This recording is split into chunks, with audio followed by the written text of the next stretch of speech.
আজকে একটা গল্প বলি। একটা বদ্ধ ঘরে 4টা মোমবাতি জ্বালানো ছিল। একটা হলো সুখ, একটা হলো বিশ্বাস, একটা হলো ভালোবাসা, একটা হলো আশা।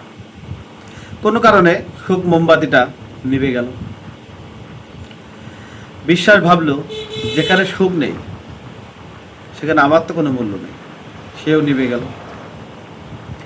ভালোবাসা মোমবাতিটা ভাবলো যেখানে সুখ নেই, যেখানে বিশ্বাস নেই, সেখানে ভালোবাসার তো কোনো দরকার নাই, ভালোবাসাও নিভে গেল। শুধু জ্বলে থাকলো আশা। ওই সময় একটা লোক আসলো, সে এসে দেখলো আশাটা শুধু বেঁচে আছে আর সবাই নিভে গেছে। সে আশা দিয়ে সে প্রথমে ভালোবাসাকে জাগালো, তারপরে বিশ্বাসকে জাগালো, তারপরে সুখকে জাগালো। আমাদের জীবনে কিছু সময় সুখ থাকবে না, বিশ্বাস থাকবে না, ভালোবাসাও থাকবে না, কিন্তু আপনি আশাকে যদি মেরে ফেলেন, আপনি এগুলো আর কখনোই পাবেন না। আশাকে বেঁচে রাখতে হবে। অধৈর্য হলে চলবে না, ধৈর্য ধরে আশা নিয়ে থাকতে হবে।